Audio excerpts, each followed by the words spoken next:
ముల్లోకాలను ఆకర్షించే అందాలతో విరాజిల్లుతోంది త్రికూట పర్వతం.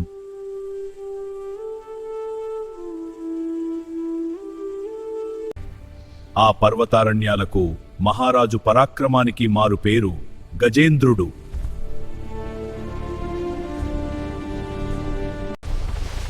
వేల ఏనుగుల బలం, కొండంత దేహం, అహంకారంతో కూడిన అడుగులు.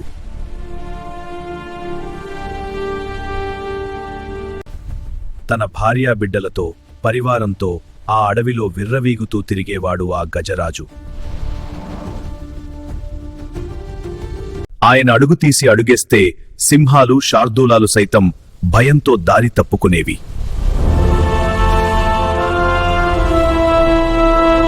ఒకనాడు తీవ్రమైన ఎండల కారణంగా గజేంద్రుడికి, అతని పరివారానికి దాహం వేసింది. దాహంతో అలమటిస్తున్న ఆ గజరాజుకు ఋతుమత్ అనే ఒక అద్భుతమైన సరోవరం కనిపించింది. నీటిని చూడగానే తన బలాన్ని, హోదాని ప్రదర్శిస్తూ ఆ సరస్సులోకి ఉరికాడు.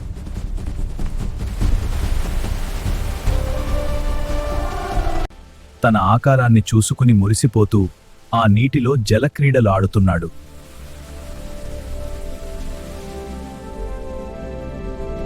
కాని తన అహంకారంతో కళ్ళు మూసుకుపోయిన గజేంద్రుడికి ఆ నీటి అడుగున పొంచి ఉన్న ప్రమాదం కనిపించలేదు.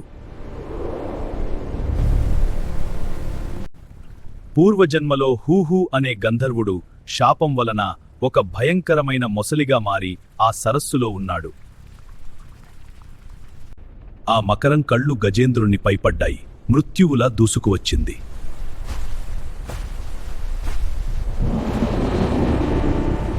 అనూహ్యంగా ఆ మకరం గజేంద్రుని కాలును తన బలమైన దవడలతో కరిచి పట్టుకుంది.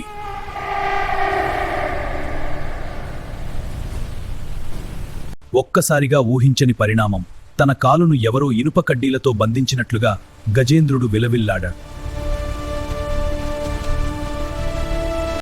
ఆ గజరాజు ఆర్తనాదం విని పరివారమంతా భయంతో వణికిపోయింది.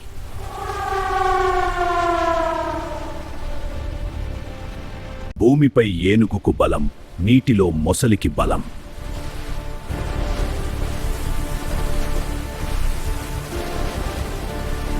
తన భార్యాబిడ్డలు, మిత్రులు తొండాలతో పట్టుకుని లాగాలని చూశారు, కాని ఆ మకరం బలం ముందు నిలవలేకపోయారు. తన వాళ్లనుకున్న వారంతా తన కళ్ళెదుటే తనను వదిలి వెళ్ళిపోయారు.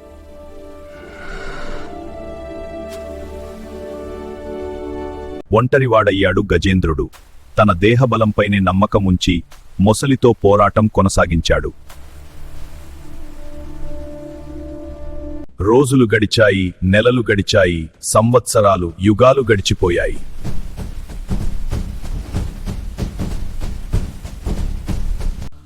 వెయ్యేళ్లపాటు సాగిన ఆ భీకర పోరాటంలో గజేంద్రుని శారీరక బలం పూర్తిగా క్షీణించింది. అహంకారం వీడింది. మరణం కల్లెదుట కనిపిస్తోంది. ప్రాణాలు గాలిలో కలుస్తున్న క్షణం అది.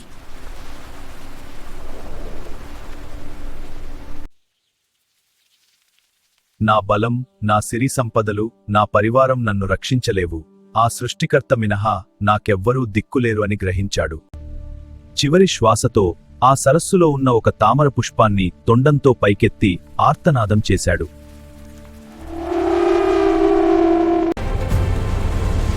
దావొక్కింతయులేదు ధైర్యము విలోలంబయ్యే రక్షించు సకలలోక రక్షకా. ఆ ఆర్తనాదం ఆ మూల విరాట్టుని, సాక్షాత్తు శ్రీ మహావిష్ణువుని చేరుకుంది.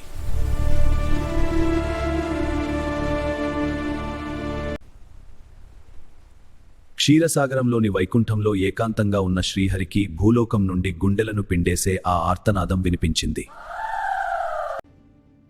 నా భక్తుడు ఆపదలో ఉన్నాడు.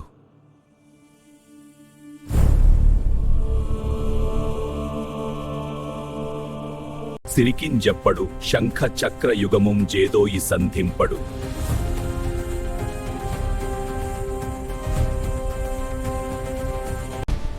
స్వామి వేగాన్ని గ్రహించిన గరుత్మంతుడు వాయువేగంతో ఆయన పాదాల చెంత వాలాడు. గరుడ వాహనారూఢుడై బయలుదేరాడు.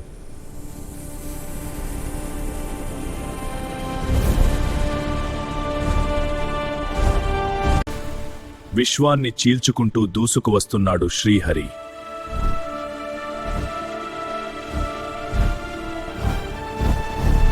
గజేంద్రుడి ఆశలు అడుగంటాయి. ప్రాణాలు పూర్తిగా అనంత వాయువుల్లో కలిసిపోయే క్షణం రానే వచ్చింది.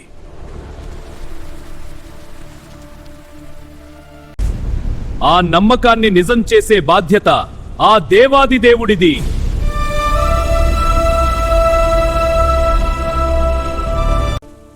గజేంద్ర, నేనున్నాను, భయపడకు.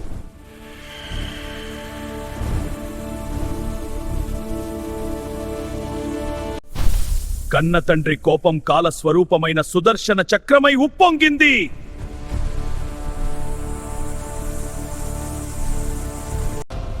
దుష్ట శిక్షణకై ఆ మహాచక్రాన్ని ప్రయోగించాడు.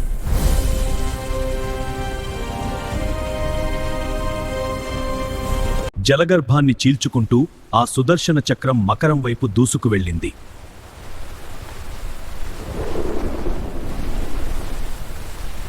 ఒక్క దెబ్బతో ఆ మొసలి అహంకారం ప్రాణం ఖండించబడింది.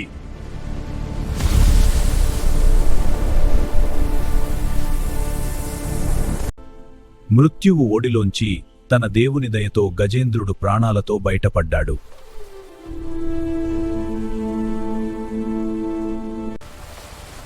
శ్రీహరి చక్రం తగలగానే తిరిగి గంధర్వునిగా మారిపోయింది.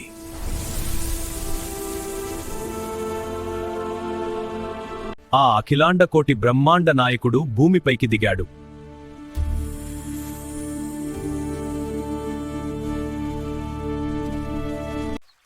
గజేంద్రుడు ఆ భక్తి పుష్పాన్ని సమర్పించాడు.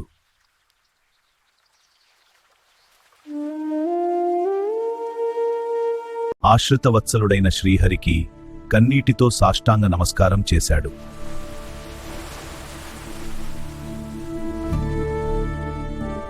భక్తుని భక్తికి కరిగిపోయిన శ్రీహరి తన అమృత హస్తాలతో ఆ గజేంద్రుని శిరస్సుపై చెయ్యి వేసి అప్యాయంగా నిమిరాడు.